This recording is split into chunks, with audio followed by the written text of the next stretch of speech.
In the summer of 1891, a plantation overseer in southern Louisiana unlocked a slave cabin that had been sealed for over 20 years. Inside, there were no chains, no bodies, no blood, only a cradle. And inside that cradle, wrapped in rotted linen, was a lock of pale blonde hair. No child had lived on that land since emancipation. No white families lived within miles. And yet, the cradle was warm. This is not a story recorded in textbooks.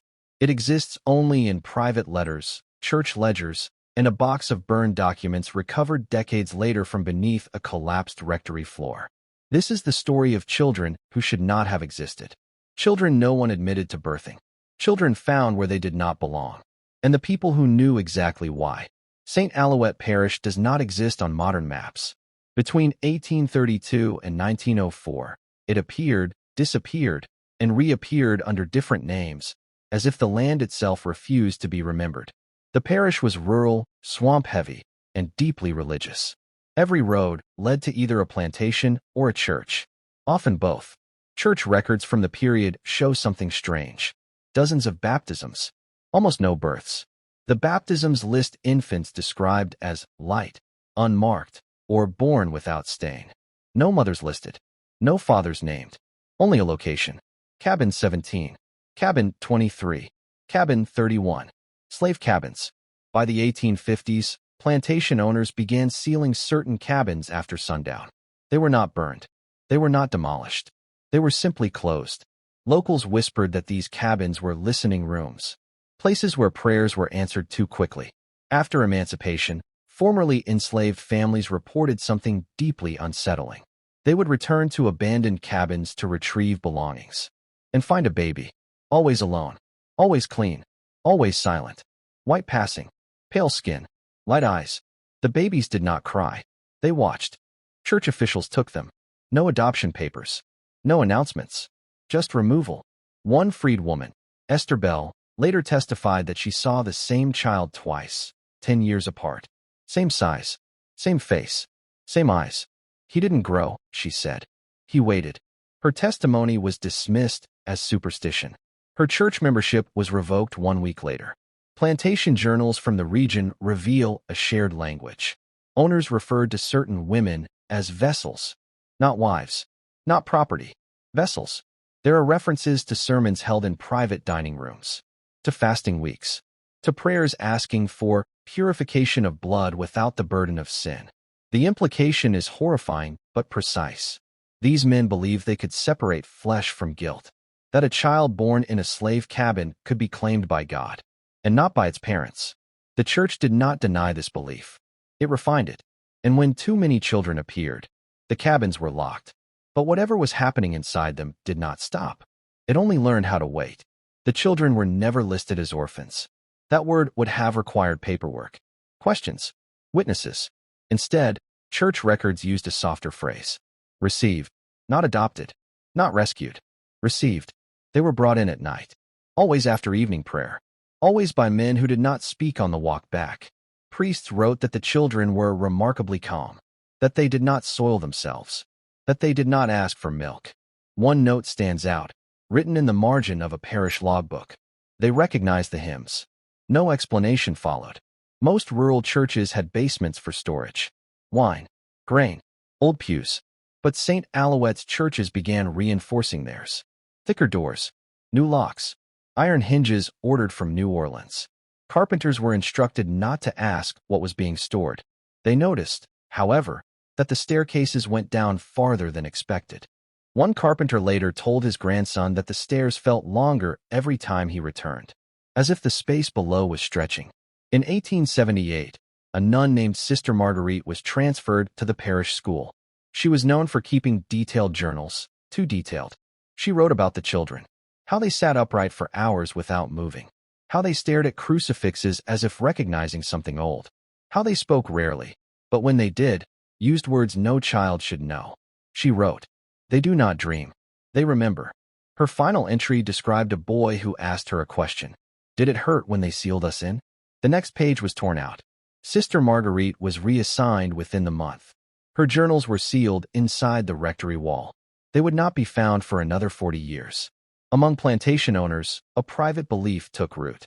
They claimed these children were proof of divine correction, that sin could be siphoned away, that blood could be made new if born in the right place, under the right prayers, to the right silence.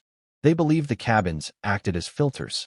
Pain went in, purity came out, and the church, terrified but complicit, agreed to hide the results.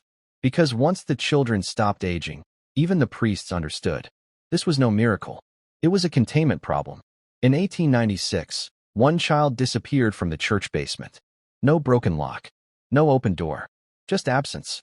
3 days later, a white family found a boy standing in their field. He knew their names. He knew their sins. He knew where the silver was buried. He told the father, "You prayed for me before you were born." The boy vanished before sunrise. The church rang its bells until the ropes snapped. After that night, the basements were never unlocked again. They were sealed, with the children still inside.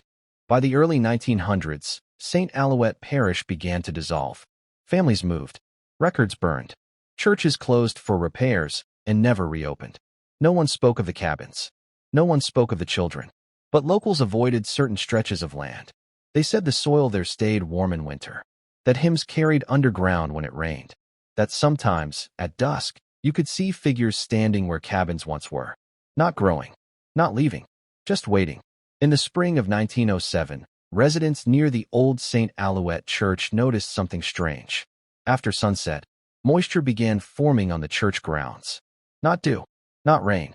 The soil itself was damp, as if the earth were breathing too hard.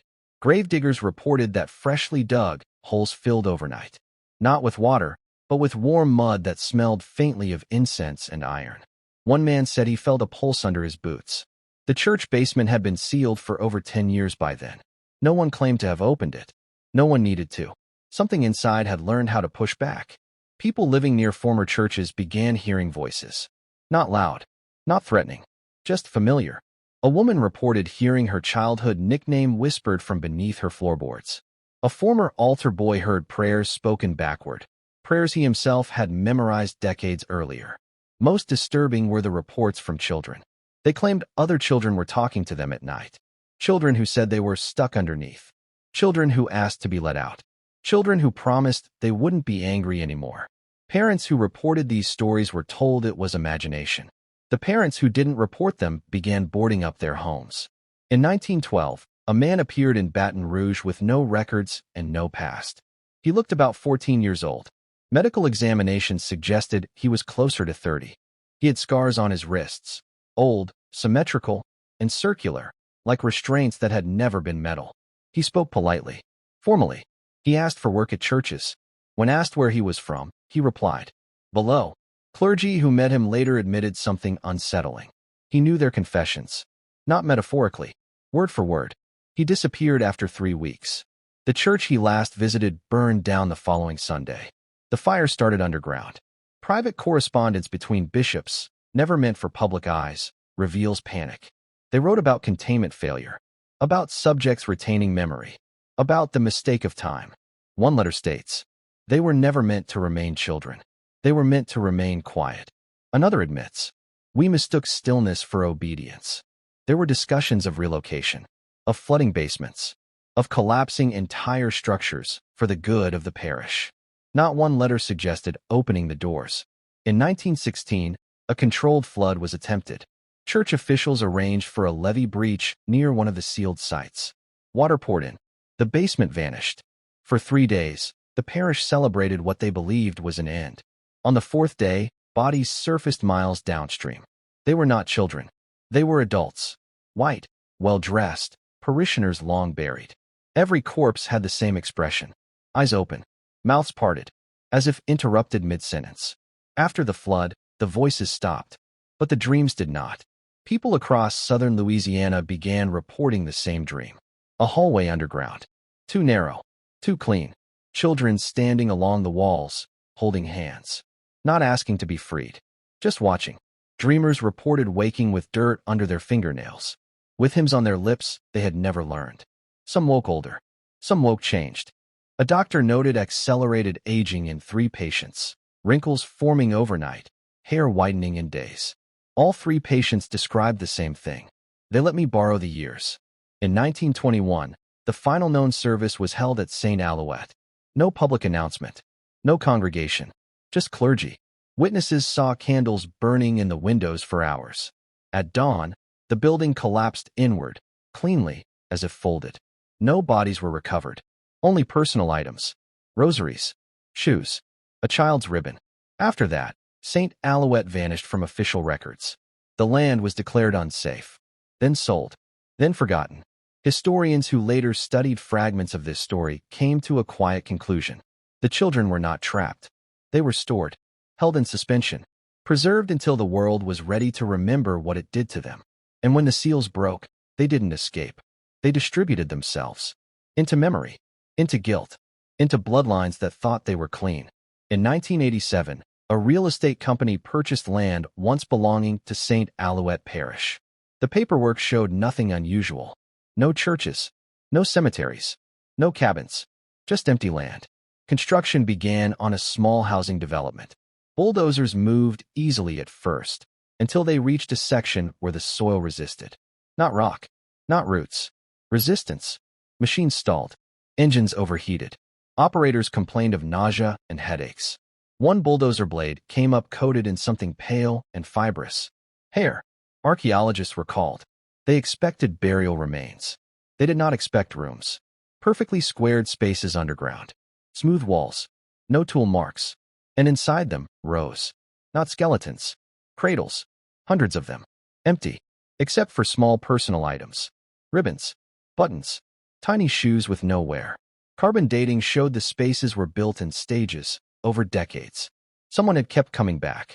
Someone had maintained the place. And then stopped. Local archives were searched. Nothing matched the scale of what was found. No permits. No blueprints. No mention. But birth records from surrounding counties showed an odd pattern. Gaps. Entire family lines with missing children. No death records. No explanations. Just silence. When historians overlaid those names with church membership rolls, the pattern became clear. Only certain families were affected. Families that still lived nearby. Families who still attended church every Sunday. 3 weeks after the discovery, a child went missing. Blonde. Quiet. 9 years old. Last seen standing near the excavation fence. When questioned, classmates said he had been talking about other kids under the houses. Police found no footprints leaving the site. Only small handprints in the dirt leading down. The development was shut down. Officially, for safety reasons. Unofficially, because workers began hearing singing. As news spread quietly among officials, something else happened. Adults connected to the old families began experiencing breakdowns. Night terrors. Memory loss. Sudden guilt with no source. Some claimed they remembered things they had never been told. A woman in her 60s collapsed during a church service, screaming. We locked them in because they wouldn't forget us. She died 2 days later. Her autopsy showed advanced aging of internal organs, decades beyond her actual age. Doctors could not explain it. The parish closed its doors that same week. Psychologists brought in to study the phenomenon made one fatal assumption. They believed the children were victims seeking release. But journals recovered from the underground rooms told a different story, written in different hands, different years, but all saying the same thing. We are keeping it. We are holding it for you. You gave it to us. What had been taken was not just life. It was time. Years siphoned away. Aging delayed. Bloodlines extended unnaturally. The children were never prisoners. They were the cost. Federal authorities ordered the site filled. Not excavated further. Not studied. Filled. Concrete poured day and night. No ceremony. No acknowledgement. Just erasure. But before the final pour, a worker reported seeing figures standing in the lowest chamber. Not children. Adults. Young. Unaged. Watching calmly. He quit that day. The concrete cracked within a year. Within a year of the second sealing, the concrete began to fail.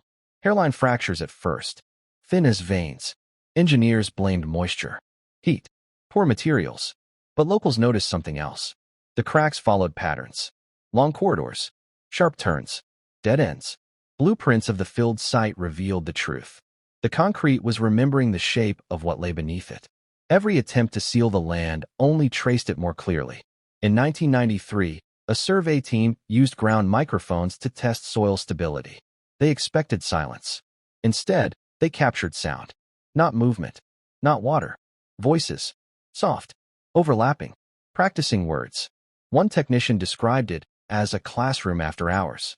The recordings were confiscated, but one copy leaked. Audio analysts later noted something chilling. The voices were not synchronized. They were speaking from different decades, stacked on top of each other. Time wasn't passing down there. It was being layered. The mistake historians made was assuming cruelty was the goal. It wasn't. Control was. The plantations wanted labor without consequence. The churches wanted purity without repentance. The families wanted longevity without cost. And the children, created through pain, silence, and belief, became the solution. They held what others could not carry. Sin, guilt, years. They did not age because they were not living forward. They were living instead. Every attempt to erase St. Alouette failed. Because the land was never the container. People were. Bloodlines carried the delay. Churches carried the lie. Communities carried the silence. And silence, stretched long enough, becomes weight. That weight presses downward. Into the ground. Into memory. Into dreams. That is why the story resurfaces every generation. Not as history, as pressure. In 2008, a night security guard near the abandoned site reported seeing lights underground. Not flickering. Steady. He said figures stood beneath the surface, visible through the cracks. Not trapped. Not reaching. Waiting. When asked what they looked like, he paused and said, "Old enough to remember everything. Young enough to never forget." He resigned the next morning. The slave cabins were never just shelters. They were thresholds. Places where suffering was concentrated until it changed form. The owners knew this. The churches refined it. The towns benefited. And when the price became visible, they buried it. But buried things do not disappear. They ferment.